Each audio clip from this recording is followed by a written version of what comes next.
Assalamu alaikum wa rahmatullahi wa barakatuh. Have you ever thought about why we're supposed to read Surat Al Fatihah so many times during a given day? See, at the very least, if you go with just the fard prayers, the obligatory prayers, you end up reading Surat Al Fatihah at the very least 17 times during a given day. Salat al-Fajr, then al-Dhuhr, Asr, Maghrib, Isha. Every rak'ah, every unit, you read Surah Al-Fatihah. So have you ever sat down and pondered a little bit as to why? Because see, most of the time what happens to us is that we get engrossed and very much absorbed with the mechanics of the ritual. But we don't pause to think, ponder, and reflect on why we're doing something. So if we've been asked to read Surah Al Fatihah, where so much to the extent that it is an integral, you can't leave it out. It hinges on to the validity of your salah, or the validity of your prayer, subhanallah. So it's that important. So if we are supposed to read it this many times, you need to really ponder and reflect as to why. Now obviously, there's a whole list of wisdoms, and subhanallah, so many wisdoms. And this video is, I would say, just the tip of the iceberg. To really, really appreciate this powerful chapter, this powerful surah, I ask you to undertake a journey where you go through the tafsir of Surat Al Fatihah. You will be blown away, my dear brothers and sisters, subhanallah, as you understand the deeper meanings of this powerful chapter and as you unlock the true power of this surah, Surah Al Fatihah. Now, the point that I want to touch on, it's a quick reminder, but what I want to do is I want to try and reframe the way you look at Surah Al Fatihah, and inshallah, open a new dimension, perhaps one that you may have not thought about until now. So when you look at Surah Al Fatihah, my dear brothers and sisters, another name that is in place to Surat Al Fatihah is Surat Al Hamd. And it's pretty obvious, right? Al Hamd, because the chapter, the surah begins after Bismillahir Rahmanir Rahim, Alhamdulillahi Rabbil Alameen. So Al Hamd basically means every form of praise. You're declaring every form of praise unto Allah subhanahu wa ta'ala. Now there is this discussion where you discuss the slight nuances between Hamd versus Shukr. Now, shukr can be translated, Allah uses it in the Quran. Allah says, لَإِن شَكَرْتُمْ لَأَزِيدَنَّكُمْ. Allah talks about shukr. Shukr is to basically render gratitude. You'd have heard people who speak Arabic, they say shukran, which is translated as thank you, right?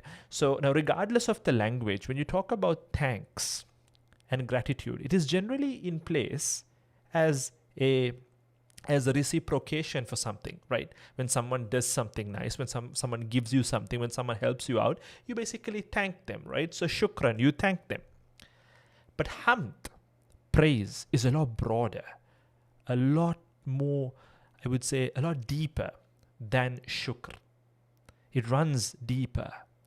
So hamd, praise, is in place regardless of whether the person you're praising has done you something or not, has basically given you something or not, done something for you or not, helped you out or not. Praise stands throughout, regardless. So this is just a quick comparison between hamd versus shukr. So here you're declaring Alhamdulillahi Rabbil Alameen. Every form of praise belongs to Allah subhanahu wa ta'ala. And at this juncture, my dear brothers and sisters in Islam, it is important that you reflect on Allah subhanahu wa ta'ala being Rabbul Alameen, okay? How much He Azza wa Jal has done for you. See, with shukr, it's very specific. But with hamd, it's so much more broader. Every step of the way. So basically at this juncture, whether you are aware of the blessings or not, as Allah says, وَإِن تَعُدُّوا نِعْمَةَ اللَّهِ لَا تُحْصُوهَا. If you were to the understanding of the ayah is, if you were to try and count, enumerate the blessings of Allah, la tuhsuha, you would not be able to encompass all of the blessings of Allah Azza wa Jal, because the blessings are so many in number, right? So at this juncture, regardless of whether you are aware of the blessings or not, you are declaring all praise belongs to Allah subhanahu wa ta'ala. You try to think of the blessings, and that's what's interesting, right? At every unit, every rak'ah, every salah, across the different times of the day, you recall different blessings of Allah Azza wa Jal. Today, experts, as in psychologists, life coaches, they highlight the importance of a practice known as positive affirmations and gratitude journaling. They talk about all these practices that really help change your life. It'll help you to reframe the way you look at life. I was just reading an article where research states that gratitude journaling, that's basically there are ways to do it where perhaps you get up in the morning, you go in front of the mirror, and you start making a mental note of all the positives, just like a camera, all right? So right now, as you can see, the focus is on me and everything behind me. And even, see if I move my hand somewhere around here, you can see it blurs out, it blurs out. Why? Because the focus is on me. So there are a number of factors. It depends on the aperture, it depends on the focal length, it depends on a number of things. But at the end of the day, when you focus, when the focus is on the subject, then the background kind of blurs away into into creaminess. So point being, the background doesn't go anywhere unless you have a green screen.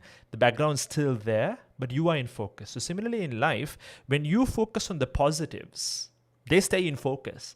The negatives are there. You can't rid yourself of all of the negative things, because the negative things are part and parcel of life, right? So it's part and parcel of life. The tests, the trials, the challenges, the calamities, they're all part and parcel. Wave after wave, we have to encounter them. You understand? You have to navigate through the storms of life. But when you choose to focus on the positives, the negatives blur out. But on the other hand, if you choose to focus on the negatives, then that's what is going to remain crisp and sharp in your life, the negatives. Now, who wants to do that? So focus on the positives. So here, through this, practice of gratitude journaling and recalling the positive things in your life, research states that it increases positivity.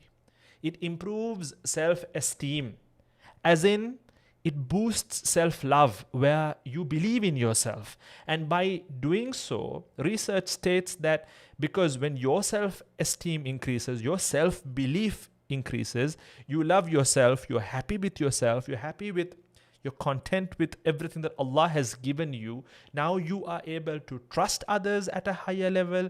You're able to achieve so much more. Subhanallah, the blessings are so many. And then they go on to list other benefits as well. It helps you sleep better. It makes you happier. It reduces stress levels. It reduces anxiety levels. Subhanallah, the list goes on and on and on. So now think about it, my dear brothers and sisters in Islam. Here, you're not doing it just in the morning in front of the mirror. Every single unit, as you declare the praises unto Allah subhanahu wa ta'ala, you are thanking Him and you're recalling all of the positives in your life. The iman that Allah has permitted to permeate into your life. The faith, knowledge, health, wealth, family, love, a roof over your head, food on your table. Blessing after blessing at every juncture, my dear brothers and sisters. You can keep recalling the blessings of Allah subhanahu wa ta'ala, making you a positive individual. And this was Muhammad sallallahu alayhi wa sallam. He was an optimist. I would say the greatest optimist to walk on the face of this earth. Muhammad sallallahu alayhi wa sallam. Despite the setbacks, despite the hurdles, challenge after challenge, if you analyze his life, subhanallah, loss of loved ones, subhanallah, one thing after the other. He loses his he comes to this world Even before he comes to this world, he loses his father, he loses his mother, he loses his grandfather, he loses his uncle, he loses his wife, he loses his children. His people chase him out. He goes to Taif, they stone him. One thing after the other, hurt, pain. But subhanallah, he navigates through all those storms, a positive individual. So this is what we need to strive to do, my dear brothers and sisters in Islam. And as believers, the map is in front of you. Allah subhanahu wa ta'ala, through salah, through the reading of the Qur'an, through all of that, you really don't have to look anywhere else. It's all there. Subhanallah. So let's really, harness all of it and become positive individuals with the help of Allah subhanahu wa ta'ala. I hope you benefited from this reminder. If you did, do hit the like button to help with the algorithms on YouTube so that the video pops up on the feeds of others as well, so that others can benefit, and go ahead and share the video as well so that others can benefit, inshallah ta'ala. I'll talk to you all in another video soon. Bi-idhnillahi ta'ala. Wassalamu alaikum wa rahmatullahi wa barakatuh.